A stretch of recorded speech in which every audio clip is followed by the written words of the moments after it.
My husband is my saviour episode 45। जब 45 सुहानी के साथ बातमी जी। शाम का वक्त। खुराना पैलेस के बाहर एक कार आके रुकती है और उस कार से आर्यन और आरोही बाहर आते हैं। वहीं पीछे वाली सीट का डोर भी खुलता है तो वहां से सुहानी और गीता बाहर निकलते हैं। वो लोग कॉलेज से घर आ गए थे। गीता सुहानी को पकड़ अंदर जा रही होती है। उसका चेहरा मुरझाया हुआ था। वो लोग अंदर जाने लगते हैं कि सुहानी सबको देख बोली, आज जो कुछ भी कॉलेज में हुआ है कोई भी उसके बारे में हब्बी को नहीं बताएगा। सुहानी की बात सुन सब उसे देखने लगते हैं। आर्यन सुहानी के पास आ उससे बोला, बन्नी भाई को तो बताना होगा ना, तुम्हारी हालत मुझे ठीक नहीं लग रही है, मुझे भाई को बताना ही होगा। सुहानी आर्यन की बात सुनकर बोली, अगर तुम में से किसी ने भी हब्बी को कुछ भी बताया तो मैं उससे कभी बात नहीं करूंगी। इतना बोल सुहानी सीधा अंदर चली जाती है। गीता आर्यन को देख बोली, मुझे लगता है हमें आज जो कुछ भी कॉलेज में हुआ है सर को सब बताना चाहिए। आरोही गीता की बात सुनकर बोली, नहीं मुझे नहीं लगता हमें बताना चाहिए।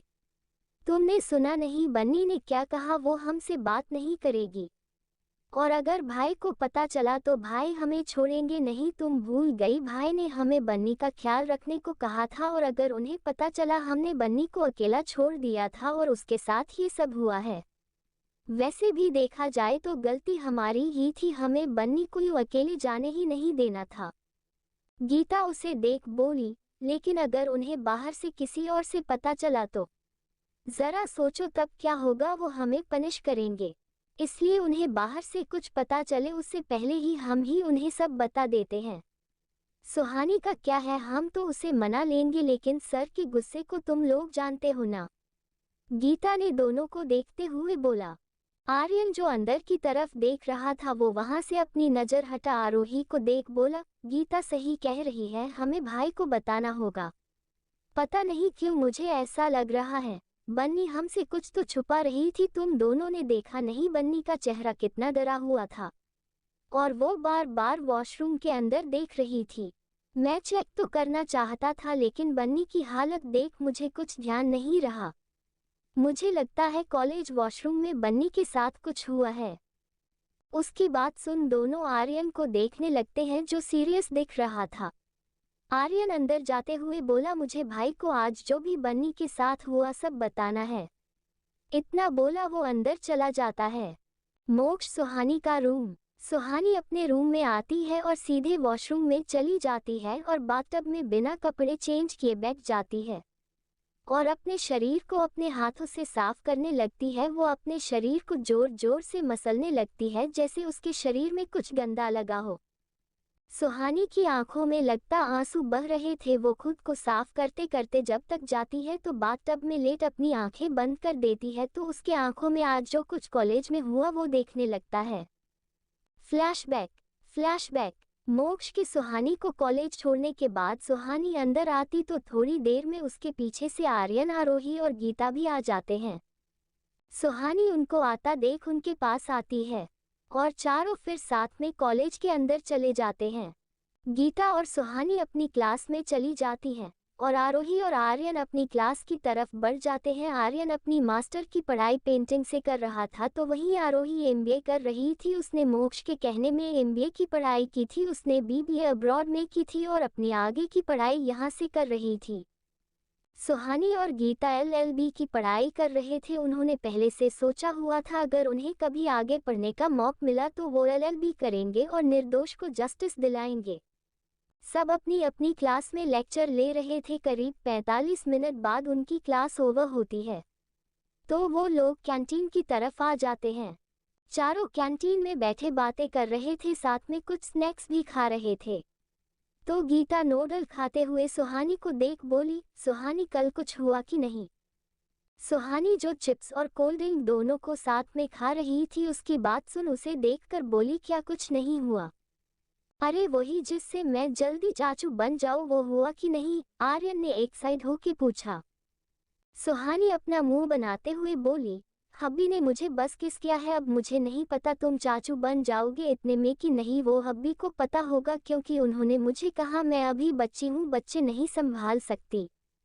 आर्यन सुहानी की बात सुन अपना सिर पकड़ लेता है। वो सुहानी को देख बोला, यार बन्नी, तुम्हारे बच्चों को मैं संभाल लूंगा, तुम बस मुझे चाचा बन दो। सुहानी उसे देख बोली, हब्बी ने कहा कि वो मेरे बर्थडे के दिन मुझे बेबी देंगे। आर्यन, गीता, आरोही उसकी बात सुन मुंह खोले उसे देखने लगते हैं। आरोही सुहानी को देख बोली, बेबी कोई पिज्जा ऑर्डर करने जैसा नहीं है, जैसे ऑर्डर किया और आ गया, उसमें टाइम लगता है।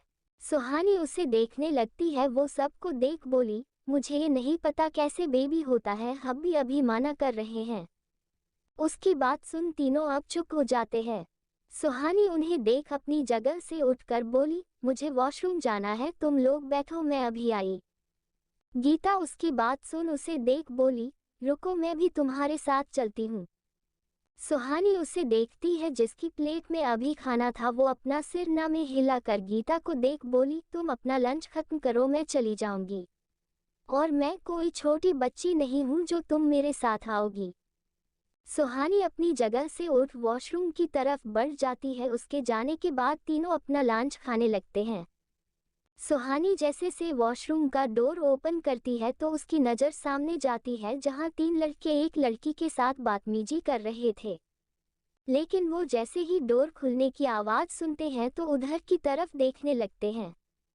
वो लड़के सुहानी को देख ऊपर से लेके नीच तक उसे घूरने लगते हैं। उन्हें सुहानी बहुत ही खूबसूरत लगती है। अब लगे भी क्यों न हमारी सुहानी थी ही इतनी खूबसूरत कि कोई भी अगर उसे एक बार देख ले तो उसका दीवान ही हो जाए।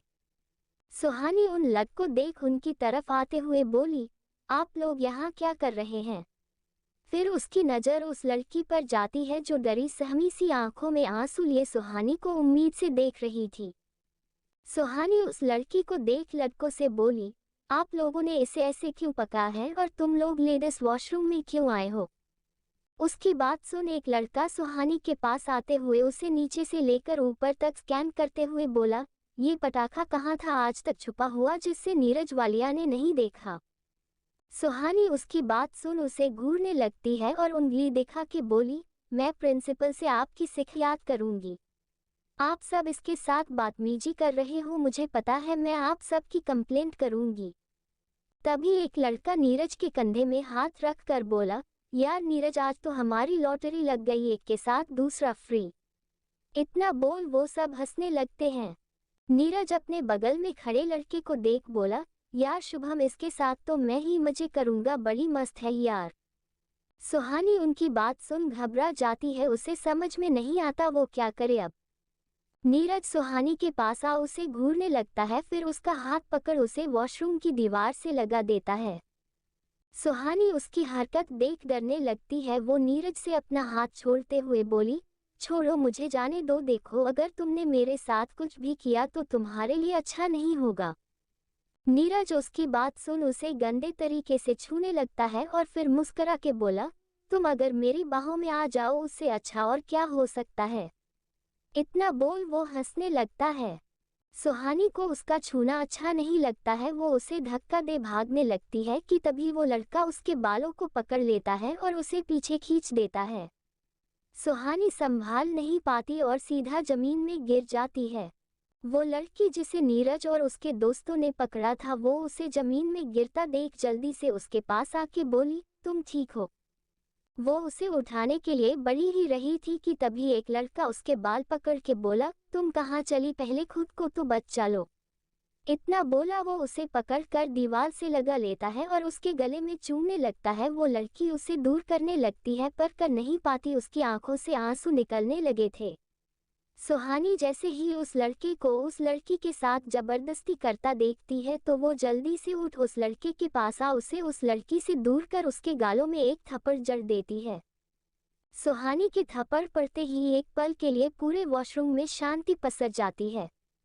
लेकिन तभी वो लड़का आगे आ सुहानी के गले को पकड़ लेता है और उसे अपने बिल्कुल पास कर बोला, तुम्हारी हिम्मत भी कैसे हुई गौरव चोपड़ा पर हाथ उठाने की? गौरव की सुहानी का गला पकड़ने से उसे सांस नहीं आती और वो उसके हाथों पर जोर जोर से मार उसे छोड़ने की कोशिश करती है। इधर कैंटीन में गीता आर्यन को देख बोली, आर्यन, सुहानी अभी तक नहीं आई, बहुत लेट हो चुका है, उसे अब तक तो आ जाना चाहिए था। गीता की बात सुन आर्यन अपनी वॉच में टाइम देखता है। 20 मिनट हो गए थे सुहानी को गए, लेकिन वो अब तक नहीं आई थी। आरोही उन दोनों को देख बोली, कहीं उसे कुछ हुआ तो नहीं। आरोही की बात सुन आर्यन परेशान होते हुए बोला, अगर उसे कुछ हुआ तो भाई हमें छोड़ेंगे नहीं। गीता जल्दी से अपनी जगह से उठ बोली, मैं जा रही हूँ उसे देखने। आरोही आर्यन अपनी जगह से उठते हुए बोले, हम भी आ रहे हैं। इतना बोल तीनों वॉशरूम की तरफ बढ़ जाते हैं। इधर वॉशरूम में सुहानी की आंखें बंद होने लगी थी कि वो लड़की गौरव के हाथ को पकड़ के बोली, प्लीज गौरव उसे छोड़ दो, तुम्हें मेरे साथ जो करना है कर लो, पर प्लीज उसे छोड़ दो, वो मर जाएगी।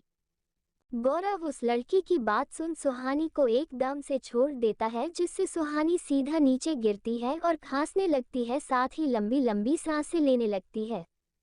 गौरव एक नज़र सुहानी को देख उस लड़की के बाल पकड़ते हुए बोला, वो तो मैं करूंगा ही तुम्हारे साथ, लेकिन अब ये लड़की भी नहीं बचेगी।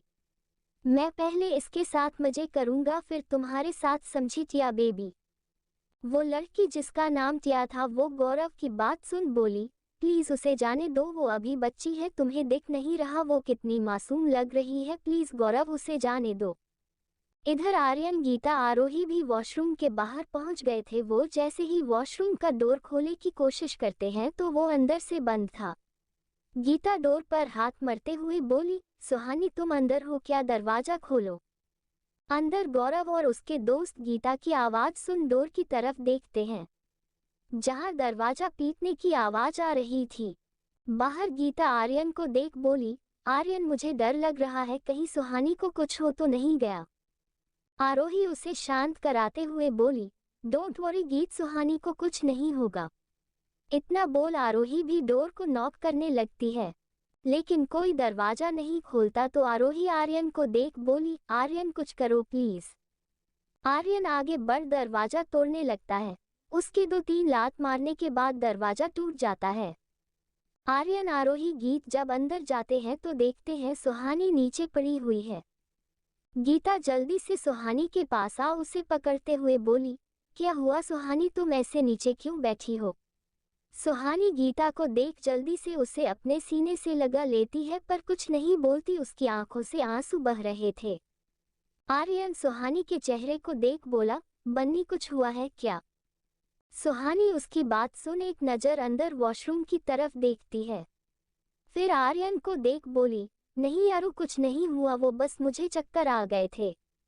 आर्यन सुहानी को देख सीरियस होके बोला, बन्नी तुम सच बोल रही हो ना।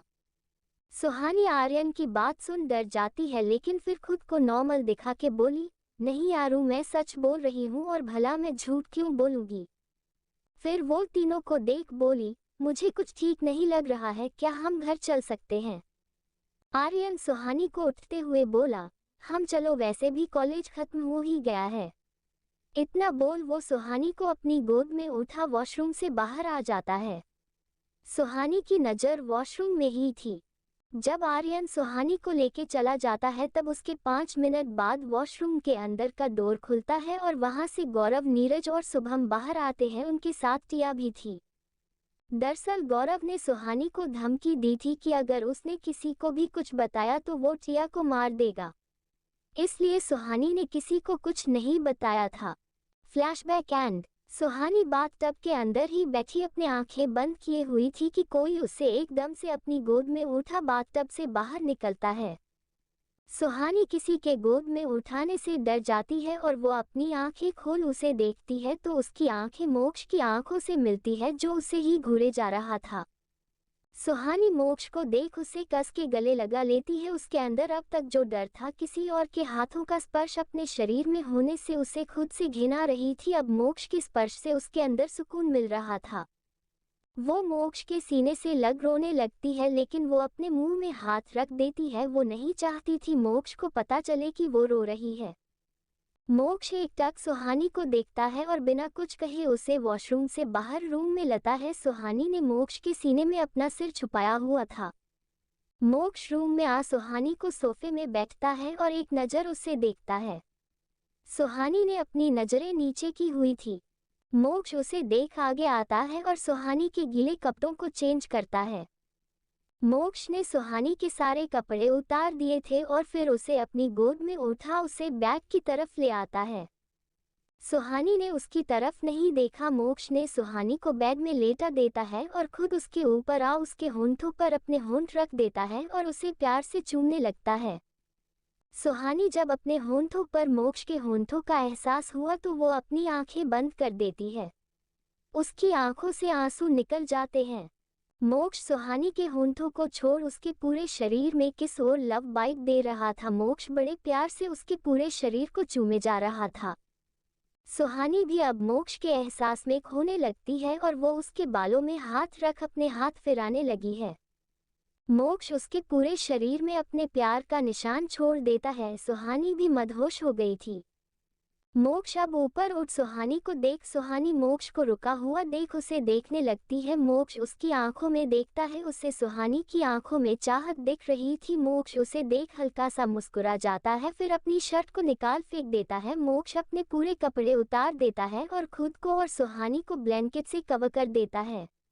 मोक्ष और सुहानी आज होश और हवास में एक दूसरे में खो जाते हैं। आज कोई नशे में नहीं था, दोनों होश में एक दूसरे के करीब आए थे। My husband is my saviour episode 46। जब 46 गीता की बेचैनी, डेविल आर्यन विराट की एंट्री। मोक्ष सुहानी के होंठों को छोड़ उसके पूरे शरीर में किस और लव बाइट दे रहा था। मोक्ष बड़े प्यार से उसके पूरे शरीर को चूमे जा रहा था। सुहानी भी अब मोक्ष के एहसास में खोने लगती है और वो उसके बालों में हाथ रख अपने हाथ फिराने लगी है। मोक्ष उसके पूरे शरीर में अपने प्यार का निशान छोड़ देता है। सुहानी भी मदहोश हो गई थी। मोक्ष अब ऊपर उठ सुहानी को देख। सुहानी मोक्ष को रुका हुआ देख उसे देखने लगती है। मोक्ष उसकी आंखों में देखता है। उसे सुहानी की आंखों में चाहत दिख रही थी। मोक्ष उसे देख हल्का सा मुस्कुरा जाता है, फिर अपनी शर्ट को निकाल फेंक देता है। मोक्ष अपने पूरे कपड़े उतार देता है और खुद को और सुहानी को ब्लैंकेट से कवर कर देता है। मोक्ष और सुहानी आज होश और हवास में एक दूसरे में खो जाते हैं। आज कोई नशे में नहीं था, दोनों होश में एक दूसरे के करीब आए थे। अगली सुबह मोक्ष सुहानी का कमरा। सुबह के 7 बज रहे थे। मोक्ष और सुहानी अभी भी सो रहे थे। उनका कमरा बिखरा हुआ था। कमरे के चारों तरफ उनके कपड़े फैले हुए थे, जो कल रात इन दोनों के बीच में हुए प्यार को बयां कर रहे थे। मोक्ष और सुहानी अभी सोए हुए ही थे कि तभी मोक्ष का फोन वाइब्रेट होता है तो मोक्ष की नींद खुल जाती है। वो धीरे से अपनी आंखें खोलता है तो उसकी नज़र पहले सीधे सुहानी पर जाती है, जो किसी छोटे बच्चे की तरह मोक्ष के सीने में अपना चेहरा छुपाए हुए सोई थी। मोक्ष सुहानी को देख मुस्कुराने लगता है। वो अपना एक हाथ उठा सुहानी के चेहरे में आए उसके बालों को हटाता है और फिर एकटक उसके मासूम चेहरे को निहारने लगता है। मोक्ष सुहानी को देख रहा था कि उसका फोन फिर से बजता है तो वो अपने फोन को एक नज़र देखता है, फिर रिसीव कर अपने कान में लग देता है। मोक्ष जैसे ही फोन अपने कान में लगता है तो दूसरी तरफ से कोई कुछ कहने लगता है। मोक्ष चुप होकर दूसरी तरफ की बात को सुनता है और फिर अपनी कठोर आवाज में औक कह कॉल कट कर देता है और फिर अपना फोन साइड फेंक सुहानी को देखने लगता है। मोक्ष नीचे झुक सुहानी के माथे पर किस करता है। उसकी नज़र सुहानी के गले में बने लव बाइट में जाती है, जिसे देख उसके फेस में स्माइल आ जाती है। मोक्ष अब अपने होंठ सुहानी के नेक पर रख देता जहां लव बाइट के निशान थे। वो प्यार से अपने दिए हर लव बाइट को चूमने लगता है और वहां पर सक करने लगता है। मोक्ष के किस करने से सुहानी कशमशा जाती है, फिर उसकी नींद खुल जाती है।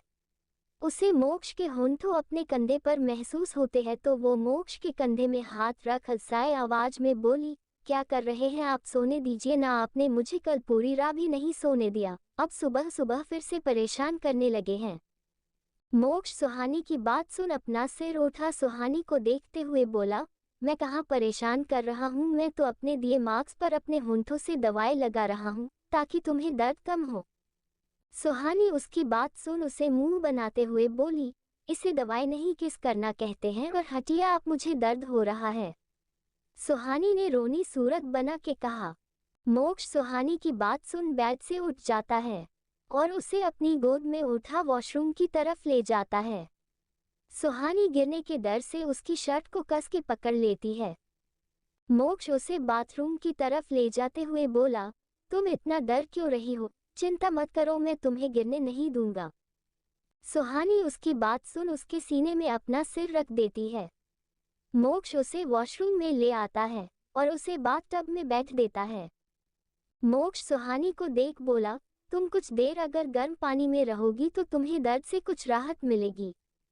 सुहानी उसकी बात सुन हाँ में अपना सिर हिला देती है। मोक्ष उसे एक नज़र देख खुद शावर ऑन कर शावर लेने लगता है। 40 मिनट बाद वॉशरूम का दरवाजा खुलता है और मोक्ष सुहानी को अपनी गोद में लिए बाहर आता है। सुहानी हमेशा की तरह टॉवल में थी और मोक्ष ने बाथरोब पहना था। मोक्ष सुहानी को क्लोगेट की तरफ ले जाता है और उसे कपड़े पहना बाहर रूम में लाता है और उसे तैयार करने लगता है। मोक्ष ने सुहानी को जब पूरी तरह तैयार कर दिया तो उसने लास्ट में ड्रॉ से एक डिब्बी निकालता है तो सुहानी उसे देखने लगती है। मोक्ष सुहानी को देखता है, फिर उस डिब्बी को खोलता है, उसमें सिंदूर था। मोक्ष उससे एक चुटकी सिंदूर लेता है और सुहानी के मांग में भर देता है। सुहानी मोक्ष को अपने मांग में सिंदूर लगाते हुए देख बोली, हब्बी आपने तो माना किया था कि मैं सिंदूर नहीं लगाऊं, तो फिर आज आपने क्यों लगाया? मोक्ष सुहानी की बात सुन उसे देख बोला, क्योंकि आज तुम्हारी छुट्टी है और तुम घर में ही हो आज इसलिए। सुहानी उसकी बात सुन हाँ में अपना सिर हिला देती है, लेकिन मोक्ष को देख ऐसा बिल्कुल नहीं लग रहा था जैसे उसने जो सुहानी से कहा है सच कहा हो। उसके दिमाग में कुछ और ही चल रहा था। इधर दूसरी तरफ गीता का कमरा। गीता अपने कमरे में बैठी हुई किसी सोच में गुम थी कि तभी उसके डोर पर कोई नॉक करता है। नॉक की आवाज़ सुन गीता का ध्यान टूट जाता है और वो दरवाजे की तरफ देखती है। इधर दरवाजे पर केविन खड़ा था और वो गीता को देख बोला, क्या मैं अंदर आ सकता हूँ? गीता उसकी बात सुन हाँ में अपना सिर हिला देती है। केविन अंदर आता है और गीता को देखने लगता है। केविन गीता को देख बोला, क्या हुआ, तुम क्या सोच रही थी?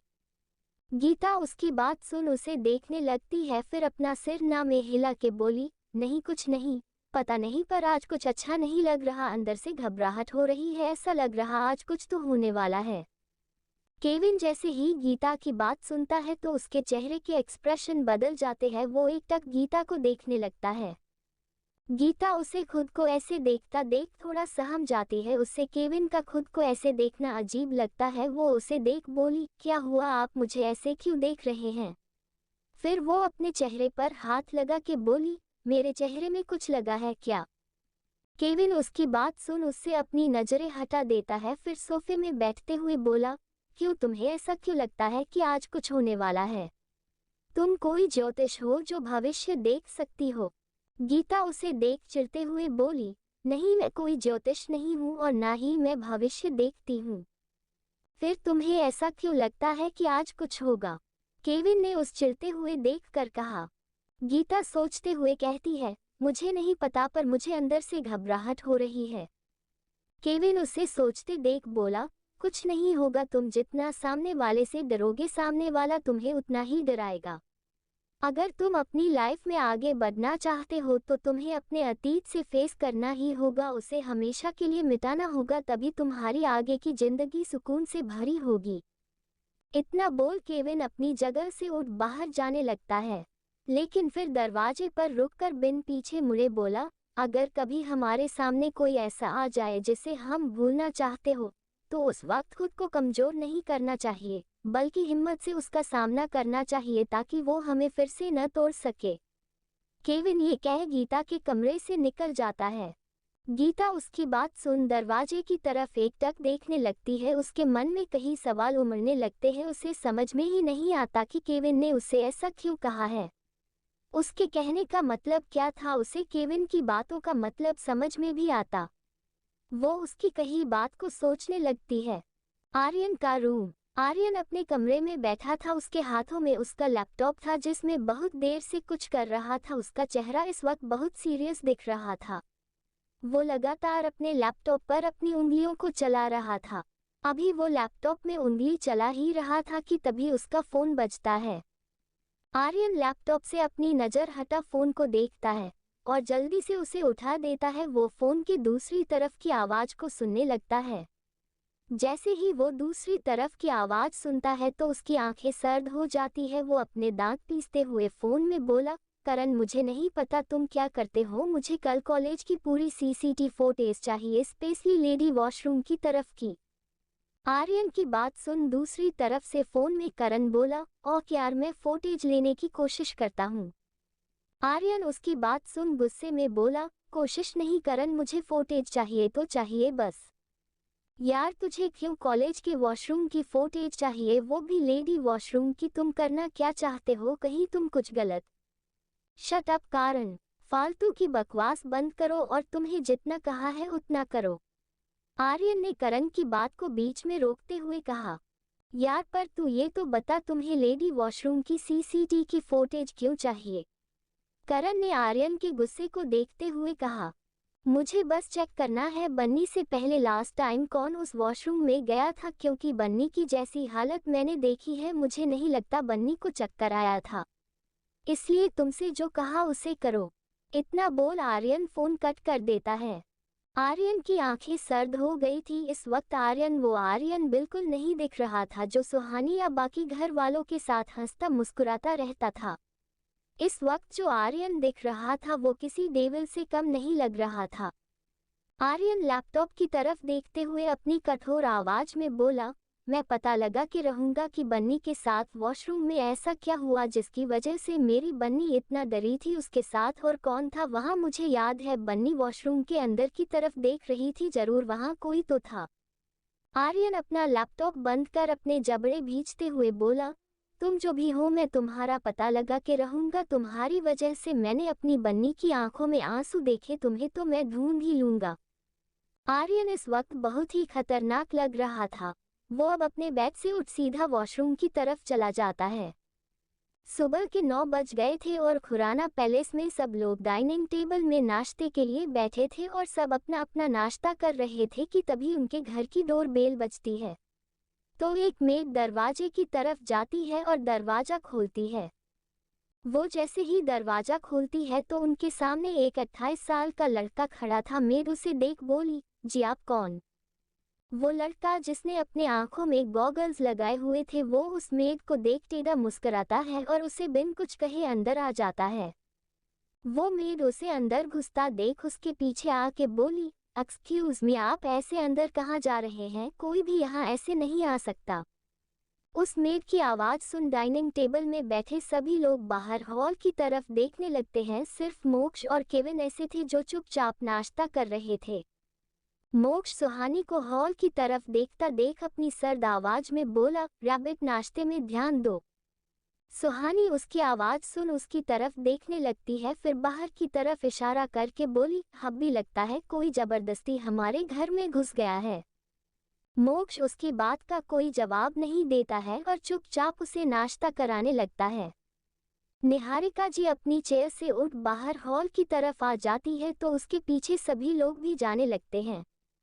केविन एक नज़र मोक्ष को देखता है तो मोक्ष उसे देख आंखों से कुछ कहता है। वो दोनों अक्सर आंखों ही आंखों से बात किया करते थे जिसे कोई नहीं समझ सकता था। गीता भी अब अपनी जगह से उठ वो भी बाहर जाने लगती है कि केविन गीता का हाथ पकड़ लेता है। गीता उसके ऐसे अचानक हाथ पकड़ने से उसकी तरफ देखने लगती है। केविन उसे देख बोला, तुम कहाँ जा रही हो? गीता बाहर की तरफ इशारा करके बोली, हॉल में सब लोग तो गए हैं, तुमने सुना नहीं कोई जबरदस्ती हमारे घर में घुस आया है। केविन गीता के पूरे चेहरे में अपनी नज़र घूमता है, फिर वो अपनी चेयर से उठकर उसे बाहर ले जाते हुए बोला, चलो साथ में चलते हैं। गीता उसे देख कहती है, हाँ ठीक है, पर आपने मेरा हाथ क्यों पकड़ा है? बिना हाथ पकड़े भी तो चल सकते हैं। केविन उसकी बात का कोई जवाब नहीं देता और चुपचाप उसका हाथ पकड़ बाहर ले आता है। सुहानी अपनी चेयर से उठ मोक्ष का हाथ पकड़ते हुए बोली, चलिए हब्बी हम भी चलते हैं। सब तो चले गए। मोक्ष उसकी बात सुन उसे देखता है, फिर टिश्यू पेपर से अपने हाथ साफ कर सुहानी का हाथ पकड़ वो भी बाहर आ जाता है। निहारिका जी जैसे ही बाहर आती है और मेड से बोलती है, क्या हुआ गंगा, तुम इतना शोर क्यों कर रही हो? मेड जिसका नाम गंगा था वो निहारिका जी की आवाज सुन उनकी तरफ देखते हुए बोली, मैम साहब देखिए ना, ये सर जबरदस्ती अंदर घुस आए हैं, मैंने इन्हें कितना कहा कि ये ऐसे अंदर नहीं आ सकते, फिर भी ये बिना कुछ कहे सीधा अंदर आ गए हैं। निहारिक जी उसकी बात सुन उस लड़के की तरफ देखती है जो अपनी पीठ खुराना फैमिली की तरफ करके खड़ा था। निहारिका जी उस लड़के को देख उसके पीछे जा उससे कहती है, कौन हो तुम? निहारिका जी के पूछने पर वो लड़का उनकी तरफ पलट जाता है। जैसे ही वो उनकी तरफ मुड़ता है तो सब उसे देखने लगते हैं। निहारिका जी ने जैसे ही उस लड़के को देखा उनके मुंह से बस इतना ही निकला, Virat. My husband is my saviour episode 47। 47 miss beauty Mrs Suhani Moksh Khurana king का कहर। खुराना पैलेस। निहारिका जी के विराट कहने में सब लोग उस लड़के को देखने लगते हैं। वो लड़का नीचे झुक निहारिका जी के पैर छू लेता है। निहारिका जी उसके सिर पर हाथ रख के बोली, तुम तो कल आने वाले थे न, क्यों नहीं आए? विराट निहारिका जी को देखते हुए बोला, वो बड़ी माँ कल मुझे कुछ काम था इस वजह से नहीं आ पाया। निहारिका जी हाँ में अपना सिर हिला देती है। विराट अब राज जी के पास आ जाता है और उनके भी पांव छू लेता है। राज जी विराट के कंधों को पकड़ते हुए बोले, कैसे हो तुम और आने में कोई प्रॉब्लम तो नहीं हुई? विराट नहीं में अपना सिर हिला के बोला, नहीं बड़े पापा कोई प्रॉब्लम नहीं हुई। आरोही विराट को देख जल्दी से उसके पास भाग के आती है और उसके सीने से लग जाती है। विराट आरोही के गले लगने से मुस्कुरा जाता है और फिर उसके सिर पर हाथ फेरते हुए बोला, कैसी हो तुम, तुम्हें यहाँ कोई प्रॉब्लम तो नहीं हुई ना? आरोही उसके सीने से अपना सिर बाहर निकाल कर बोली, मैं अच्छी हूँ भाई और मैं यहाँ बहुत खुश हूँ, पर मैंने आपको बहुत मिस किया भाई। फिर वो विराट को देख खुश होते हुए बोली, आपको पता भाई यहाँ 2 नए मेंबर आए हैं जो बहुत ही क्यूट हैं। इतना बोल वो पीछे देखने लगती है। विराट आरोही की बात सुन उसे देखने लगता है। आरोही गीता की तरफ इशारा करके बोली, भाई पहले इससे मिली, ये है गीता, बहुत ही प्यारी है और मेरी सबसे अच्छी दोस्त है।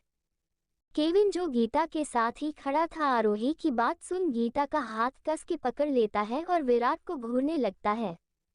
विराट जैसे ही आरोही की बात सुनता है उस तरफ देखने लगता है जिधर आरोही इशारा कर रही थी। विराट जैसे से गीता को देखता है उसे देखने लगाता है। गीता भी जैसे ही विराट को देखती है चौंक जाती है, वो एकटक विराट को देखने लगती। केविन जैसे ही गीता को देखता है तो वो अपनी मुट्ठियां कस देता है। उसे विराट को देख बहुत गुस्सा आ रहा था, वो विराट को अभी जान से मार देना चाहता था। मोक्ष सोफे में बैठा चुप था और एकटक विराट को देख रहा था। गीता विराट को देख बोली, आप तो वो ही हो ना जो। आह। गीता आगे कुछ कहती उससे पहले ही केविन गीता का हाथ कस के पकड़ लेता है जिससे उसके हाथ में दर्द से एक आह निकल जाती है और वो केविन को देखने लगती है। केविन गीता के हाथों से जल्दी से अपनी पकड़ ढीली कर बोला, क्या हुआ? गीता केविन को मुंह बना के देखने लगती है। आरोही अब विराट का हाथ पकड़ सुहानी के सामने ले आती है और उसकी तरफ इशारा करके बोली, भाई इससे मिली, ये है हम सबकी प्यारी क्यूट चुलबुली बन्नी। आरोही ने सुहानी की तरफ मुस्कुराते हुए कहा। विराट जैसे ही सुहानी को देखता है तो चौंक जाता है। सुहानी भी उसे देख अपनी आंखें बड़ी कर देती है। सुहानी विराट एक दूसरे को देखकर एक साथ बोले, आप मिस ब्यूटी। उन दोनों की बात सुन सब हैरान नजरों से उन्हें देखने लगते हैं। निहारिका जी सुहानी को देख बोली, बेटा तुम विराट को पहले से जानती हो? सुहानी निहारिका जी की बात सुन जल्दी से न में अपना सिर हिला देती है और जल्दी से मोक्ष को देखने लगती है जो उसे ही अपनी खा जाने वाली नजरों से देख रहा था। विराट मुस्कुरा कर सुहानी के पास आके बोला, मुझे नहीं पता था मिस ब्यूटी तुम मुझे यहाँ मिलोगी। फिर वो सुहानी को देख टेढ़ा मुस्कुराने लगता है। वो सुहानी को देख बोला, मैंने तुमसे कहा था ना मिस ब्यूटी, मैं तुम्हारा पता करके रहूंगा, पर मुझे नहीं पता था तुम मुझे यहीं मिल जाओगी। वैसे तुम यहाँ क्या कर रही हो? सब उन दोनों को सवालिया नजरों से देखने लगते हैं। उन्हें समझ में नहीं आता कि विराट और सुहानी एक दूसरे से कब मिले। मोक्ष विराट को देख डेविल स्माइल करने लगता है। वो विराट को देख अपनी कठोर आवाज में बोला, ये उसी का घर है तो वो यहाँ नहीं रहेगी तो कहाँ रहेगी? मोक्ष की कठोर आवाज सुन सबकी नजर उसकी तरफ चली जाती है, जो अपना एक पैर दूसरे पैर में रखे हुए सोफे में किसी राजा की तरह बैठा हुआ था और विराट को अपने सर्द नजरों से देख रहा था। विराट मोक्ष को देखता है, उसे उसकी बात समझ में नहीं आती है, तो वो निहारिका जी की तरफ देखता है और उन्हें देख बोला, बड़ी माँ आपने क्या इसे गोद लिया है? विराट ने सुहानी के बारे में पता किया था, उसे उसके बारे में सिर्फ इतना पता चला था कि वो एक अनाथ है जो बचपन से अनाथ आश्रम में थी, लेकिन हाल ही में उसे किसी ने गोद ले लिया है। विराट को पता था निहारिका जी गो चलाती हैं, तो उसे लगा कि शायद सुहानी उनसे मिली होगी, जिसे देख उन्होंने उसे गोद ले लिया होगा। अब सुहानी थी ही इतनी खूबसूरत, क्यूट, किसी बच्चे की तरह की कोई भी अगर उसे एक बार देख ले तो देखता रहे, चाहे वो लड़का हो या लड़की। निहारिका जी विराट की बात सुन मोक्ष को देखने लगती है। मोक्ष विराट की बात सुन मुस्कुराने लगता है। वो विराट को देख डेविल स्माइल करके बोला, एक बार उसे ठीक से देख लो, तुम्हें सब समझ में आ जाएगा कि वो कौन है। विराट को मोक्ष की बात समझ में नहीं आती, वो मोक्ष को सवालिया नजरों से देखने लगता है। मोक्ष विराट को टेढ़ा मुस्कुरा कर देखता है और उसे सुहानी को देखने का इशारा करता है। विराट मोक्ष के इशारे को समझ उसे देखकर सुहानी की तरफ पलटता है और उसे देखने लगता है। उसे सुहानी ठीक दिखती है, वो उसे नीचे से लेकर ऊपर तक देखता है, उससे तो सुहानी ठीक लगती है। वो जैसे ही मोक्ष की तरफ पलटकर उसे पूछने वाला था कि क्या है सुहानी में ऐसा, कि तभी उसकी नज़र सुहानी के मांग में लगे सिंदूर पर जाती है, तो वो अपनी जगह में जम सा जाता है। फिर वो सुहानी के गले में पहने मंगलसूत्र को देखता है। विराट सुन रह जाता है। सुहानी कभी विराट को तो कभी मोक्ष को देखने लगती है, उसे समझ में नहीं आता कि ये लोग उसके बारे में बात क्यों कर रहे हैं। वो टुकुर टुकुर मोक्ष को देखने लगती है। मोक्ष विराट को देख टेढ़ा मुस्कुराने लगता है। वो अब अपनी जगह से उठ सुहानी के पास आ उसकी कमर पर अपना हाथ डाल उसे अपने करीब कर विराट को देख डेविल स्माइल करके बोला, meet my wife Mrs Suhani Moksh Khurana. Virat जैसे ही मोक्ष की बात सुनता है तो वो 2 कदम पीछे हो जाता है। उसे विश्वास ही नहीं होता है कि उसे जिस लड़की को देख पहली नज़र में सच्चा प्यार हुआ था वो उसके भाई की वाइफ है।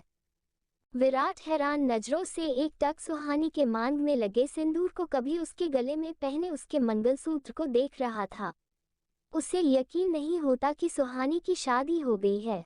मोक्ष विराट को देख बोला, क्या हुआ, तुम कुछ बोल नहीं रहे? तुम्हें मेरी वाइफ से मिलकर अच्छा नहीं लगा क्या?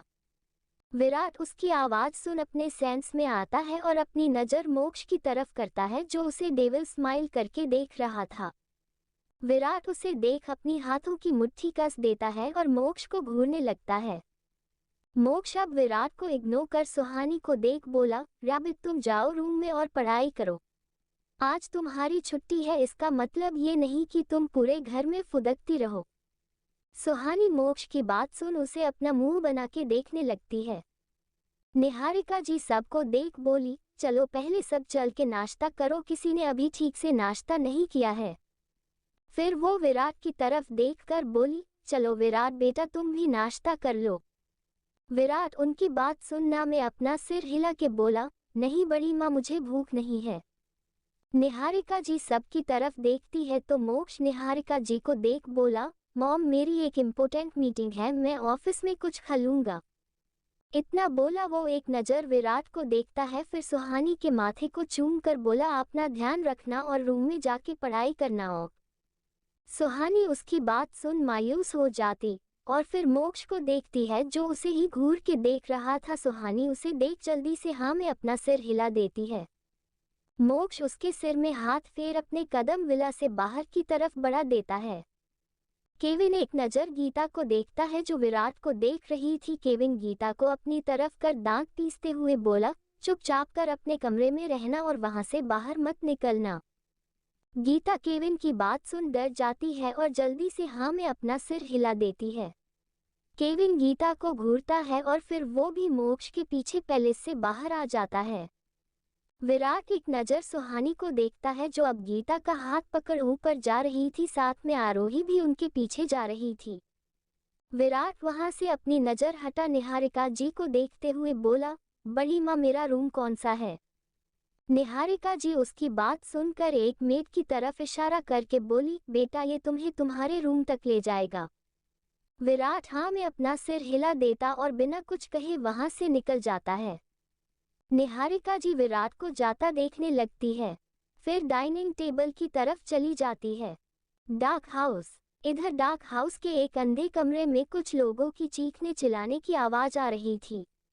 उस आवाज को सुनकर तो ऐसा लग रहा था जैसे अंदर किसी को बुरी तरह से टॉर्चर किया जा रहा होगा। तभी डार्क हाउस के बाहर एक कार आके रुकती है और उसमें से दो लड़के बाहर आते हैं जिन्होंने अपने फेस में मास्क लगाया हुआ था। उन्हीं लड़कों में से एक लड़का पीछे बैक सीट का दरवाजा खोलता है तो एक शख्स बाहर आता है। उसका ऑरा ही बहुत डेंजरस दिख रहा था। उस शख्स के चेहरे पर भी मास्क लगा हुआ था।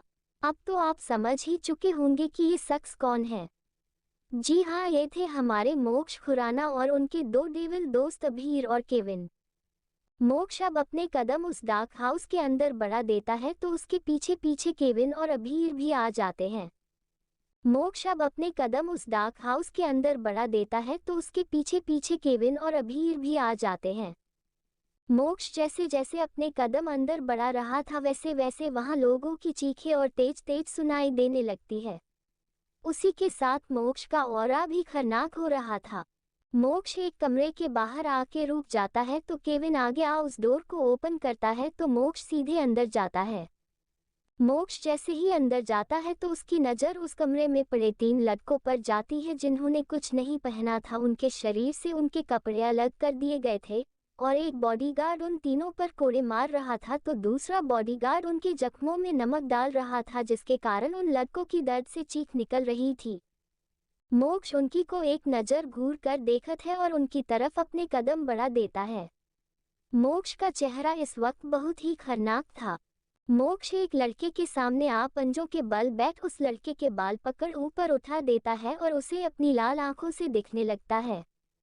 मोक्ष जैसे ही उस लड़के का चेहरा ऊपर करता है तो उस लड़के का चेहरा दिखने लगता है। ये लड़का कोई और नहीं बल्कि नीरज था और उसके बगल में उसके दो दोस्त गौरव और शुभम थे।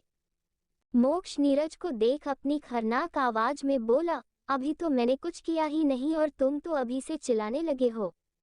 नीरज उसकी इतनी खतरनाक आवाज सुन डरने लगता है, साथ ही उसके दोस्त भी। नीरज को मोक्ष को देख ऐसे लगता है जैसे उसके सामने खुद यमराज बैठे हो और उसकी बस खरी सांस लेने आए हो। नीरज मोक्ष को देख हकलाते हुए बोला, सर आप कौन हैं और क्यों हम लोगों को ऐसे टॉर्चर किया जा रहा है? देखिए आप हमें जाने दे, आपको नहीं पता हम कौन हैं। मोक्ष उसकी बात सुन जोर जोर से हंसने लगता है। हा, मोक्ष लगातार किसी राक्षस की तरह हंसे जा रहा था। अभीर मोक्ष को हंसता देख केविन से बोला, आज डेविल तो महाडेविल बना है, इसकी हंसी मुझे सुनामी आने से पहले की हवाएं लग रही है। अभीर मोक्ष को हंसता देख केविन से बोला, आज डेविल तो महाडेविल बना है, इसकी हंसी मुझे सुनामी आने से पहले की हवाएं लग रही है। केविन अभीर की बात सुन उसे घूर कर देखने लगता है, फिर मोक्ष की तरफ देखकर बोला, अगर कोई भी एरा गैरा डेविल किंग की क्वीन पर बुरी नजर डालेगा तो डेविल को अपना अवतार तो देखना ही पड़ता है ना। फिर उसकी तरफ देख दांत पीसते हुए बोला, तुम क्यों उसे ऐसे बोल रहे हो? भूलो मत वो तुम्हारी बहन भी है तो तुम्हें गुस्सा आना चाहिए और तुम तो उल्टा मुझसे सवाल कर रहे कि बॉस महाडेविल बन गए। केविन की बात सुन अभीर के एक्सप्रेशन बदल जाते हैं और वो केविन को एक नज़र देख उन लड़कों की तरफ आता है और एकदम से गौरव का गला पकड़ देता है और उसे हवा में उठा देता है। केविन अभीर को देख डेविल स्माइल करके खुद से बोला, ओवर प्रोटेक्टिव भाई, इतना बोल वो नामे सिर हिला देता है। अभीर के गौरव का गला पकड़ने से गौरव की सांसें रुकने लगती है और वो अभीर से अपना गला छुड़ाने की कोशिश करने लगता है। अभीर गौरव को स्ट्रगल करता देख अपने दांत पीसते हुए बोला, तुम्हारी हिम्मत भी कैसे हुई मेरी बहन पर अपनी गंदी नजर डालने की? उसकी बात सुन वो तीनों चौंक जाते हैं। मोक्ष अभीर को देख अपनी सर्द आवाज में बोला, they should not die even by mistake, I will not give such an easy death to all of them. Moksh की बात सुन अभीर गौरव का गला एक झटके में छोड़ देता है जिससे वो नीचे गिर जाता है और खांसने लगता है। अगर अभीर थोड़ी देर और उसका गला पकड़े लगता तो शायद वो मर ही जाता। मोक्ष नीरज के हाथ को देखता और उसे पकड़ अपनी सर्द आवाज में बोला, तुमने मेरी रैबिट को कहाँ कहाँ छुआ था? इतना बोल मोक्ष नीरज के हाथ को पकड़ उसे उल्टा सुलटा करके देखने लगता है। नीरज ने मोक्ष की बात सुन डरते हुए कहा, कौन रैबिट? हम किसी रैबिट को नहीं जानते। मोक्ष डेविल स्माइल करने लगता है, फिर उसे देखते हुए बोला, तुम तो उसके साथ मजे करने वाले थे ना, तो इतनी जल्दी उसे भूल गए? नीरज गौरव शुभम को जैसे ही उसकी बात समझ में आती तो अब तीनों डरने लगते हैं। नीरज डरते हुए बोला, आप हैं कौन? मोक्ष नीरज के हाथ को कस के पकड़ देता है और उसी के साथ ही कड़क की आवाज आती है तो नीरज एक दर्दनाक चीख आह निकल जाती है। मोक्ष उसे डेंजरस लुक देके देखने लगता है। वो नीरज के उसी हाथ को फिर से पकड़ते हुए बोला, वही जिसे तूने अपने गंदे हाथ से छूने की कोशिश की है। मैं उसी रैबिट का डेविल हूँ जिसके साथ तुम सब ने जबरदस्ती करने की कोशिश की। मैं उसी इनोसेंट गर्ल का डेविल हस्बैंड हूँ जिसे तुमने छूने की कोशिश की। मैं उसी क्वीन का द डेविल किंग हूँ। मैं हूँ the king of underworld, black king.